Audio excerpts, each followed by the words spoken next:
এবং বগুড়ায় দেশনায়ক জনাব তারেক রহমানের উদ্বোধনকৃত উন্নয়ন প্রকল্পের একটি মুরাল দীর্ঘদিন যাবৎ বগুড়ায় এটি ঐতিহ্য হিসেবে ছিল। আমি সন্ত্রাসীরা পরিকল্পিতভাবে গভীর রাতে ভেঙে দেওয়ার প্রতিবাদে আজকের এই বিক্ষোভ সমাবেশের সংগ্রামী সভাপতি, নাগরিক অধিকার আন্দোলনের সভাপতি, কৃষক দলের মানুষের ভোটে যখন নির্বাচিত সরকার রাষ্ট্র ক্ষমতায় না থাকে তখন মানুষের উপরে যে কোনো দায় এবং বোঝা চাপাতে সরকারের হাঁটুও কাঁপে না, গাও কাঁপে না। আমার মনে হয় পৃথিবীর ইতিহাসে নজিরবিহীন যে পানির মূল্য গত 16 বছরে 16 বার বৃদ্ধি করা হয়েছে। আমাদের ছোটবেলা থেকে দেখেছি 5-7 বছর পরে হয়তো 4 আনা 8 আনা বৃদ্ধি করা হতো। বিদ্যুতের মূল্য 1 বছরে 3 বার বৃদ্ধি করা হয়েছে। গ্যাসের মূল্য 2 বছরে 4 বার বৃদ্ধি করা হয়েছে। এমনিতেই মানুষ এই সরকারের দুর্নীতির কারণে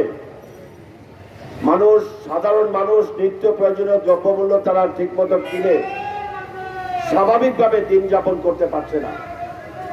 আর তার মধ্যে হঠাৎ করে কোন রকমের কোন নোটিশ ছাড়া, কোন গণশুনানি ছাড়া, আগে গণশুনানি করা হতো, কোন ধরনের পরিকল্পনা ছাড়া হঠাৎ করে দেখবেন আপনি গত 2 দিন আগে পানির মূল্য তারা 10% বৃদ্ধি করেছে। একটি দেশের সাধারণ মানুষের প্রতি কোন রকমের যদি দায়বদ্ধতা থাকতো তাহলে কিন্তু সেই সরকার কিন্তু এই ধরনের কাজ করতে পারে না।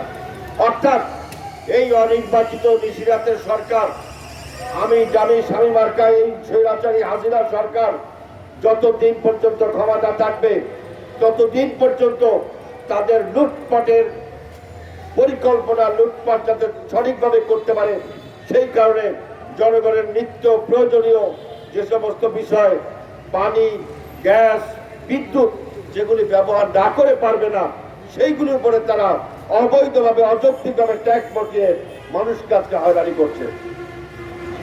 আর সেই কারণেই দেশনায়ক জনাব তারেক রহমান সারা বাংলাদেশের মানুষকে ভোটের অধিকারটা তিনি প্রতিষ্ঠা করতে চান। অর্থাৎ শহীদ প্রেসিডেন্ট জিয়াউর রহমান যেভাবে ক্ষমতায় এসে বাংলাদেশকে আধুনিক বাংলাদেশে পরিণত করেছিলেন, অর্থনৈতিক সমৃদ্ধশালী করেছিলেন, মানুষের ভোটের অধিকার প্রতিষ্ঠার মাধ্যমে দেশনায়ক তারেক রহমান কিন্তু আজকে তিনি একটি উন্নয়নের একটি মোড়ক উন্মোচন করে রেখেছেন। মানুষ সেটা দেখে আনন্দ উপভোগ করে, তারা আশা করে দেশনায়ক তারেক রহমান পর্যন্ত সহ্য করতে পারে না। কত অসহিষ্ণু, কত ফ্যাসিস্ট এই সরকার। অতএব এই সরকারের কাছে এই দেশের মানুষের কোনো চাওয়া পাওয়ার কিছু নাই। আসুন এই চলমান গণতান্ত্রিক আন্দোলনকে আমরা জীবন বাজি রেখে রাজপথে এসে এই স্বৈরাচারী শেখ হাসিনা এবং লুটপাটকারী আওয়ামী সন্ত্রাসীদের বিদায় করে বাংলাদেশকে গণতান্ত্রিক অর্থনৈতিকভাবে সমৃদ্ধশালী করি, নাগরিক অধিকার আন্দোলনকে